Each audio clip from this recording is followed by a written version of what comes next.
ఇతను నా సబార్డినేట్ అజయ్, మా పెద్దమ్మాయి ప్రశాంతి. ఎక్స్పెక్ట్ చేయలేదు సార్. ఏం ఎక్స్పెక్ట్ చేయలేదు? మీ అమ్మాయి ఎంత సాంప్రదాయంగా ఉంటుందని ఎక్స్పెక్ట్ చేయలేదు. పెంపకం. ఢిల్లీలో ఐపీఎస్ కోచింగ్ తీసుకుని మొన్ననే వచ్చింది. నీ గర్ల్ ఫ్రెండ్ లాగా ఫాదర్ ని చీట్ చేసి ఫ్యాషన్ టెక్నాలజీ చేయట్లేదు. గర్ల్ ఫ్రెండ్ ఏంటి డాడీ? ఈ హ్యాండ్సమ్ హీరోకి టర్కీలో ఓ గర్ల్ ఫ్రెండ్ దొరికిందంట. అమ్మాయికి ఒక సన్నాసి ఫాదర్ ఉన్నట్లే. వాళ్ళ విషయాలు మనకు ఎందుకు డాడీ? అది కాదమ్మా, ఇతను జాగ్రత్తగా ఉండకపోతే ఇప్పుడు వాళ్ళ డాడీతో ఆడుకుంటుంది, రేపు ఇతనితో ఆడుకుంటుంది. ఏమయ్యా? అంతేనంటారా? మరి అయితే జాగ్రత్తగా ఉండాలి. ఇంకా ఆపుతారా? ఏమైందమ్మా? ఇల్లు వచ్చేసింది డాడీ. పదవయ్యా, ఫస్ట్ టైం మా ఇంటికి వచ్చావు, కాఫీ తాగిపోతాం. రే 2 కాఫీ తీసుకురా. అలాగేనయ్యా. అమ్మా ప్రశాంతి, వెళ్ళిపోతావేంటి? కూర్చో, మా ఇంకా చాలా పని ఉంది. కూర్చోయా. ఏమండి, సూపర్ మార్కెట్కి వెళ్ళాలి, మీరు వస్తే అడిగి వెళ్దామని వెయిట్ చేస్తున్నాను. వెయిట్ చేయడం ఎందుకు? వెళ్ళొచ్చుగా. మిమ్మల్ని అడగకుండా నేను ఎప్పుడైనా గడుపు తాకాను.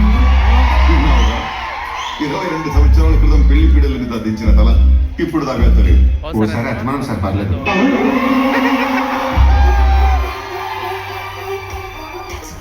ఏం చేయలేదు, నువ్వు ఇంకా పెట్టవద్దు. ఆంటీది కూడా మీ పెంపకమేనా సార్? అజయ్, సటైర్లొద్దు, అది పెంపకం కాదు, గౌరవం. మీ అత్తగారిలో మొగుడికి టోపీ పెట్టి టర్కీకి చెక్కేసే టైపు కాదు. Hi daddy. Hi hi hi hi, మా చిన్నమ్మాయి ప్రశాంతి. కాఫీ తీసుకోయా. సార్, ఆంటీకి మా అంకుల్ గురించి చెప్పలేదు, మిస్ అయ్యారు. వాడి గురించి చెప్పడానికి ఏముందయ్యా, దరిద్రుడు. అసలు తప్పంతా వాడిదే. వాడు కరెక్ట్ గా ఉంటే వీళ్ళందరూ ఎందుకు ఇలా తయారవుతారు? యూస్లెస్ చేత కాని సన్నాసి. Stop it, daddy please. Ajay, దేనికైనా ఒక లిమిట్ ఉంటుంది. నువ్వు కావాలని మా డాడీని రెచ్చగొడుతున్నావు. ఏమైందమ్మా? సారీ డాడీ, మిమ్మల్ని మీరే తిట్టుకుంటుంటే నేను భరించలేకపోతున్నాను. ఏంటమ్మా నువ్వు అనేది? నేను చెప్తాను సార్. టర్కీ వచ్చింది ఎవరో కాదు, మీ ఫ్యామిలీ. మీరు చెప్పింది కరెక్ట్ సార్. తప్పంతా ఫాదర్దే, అంటే మీది.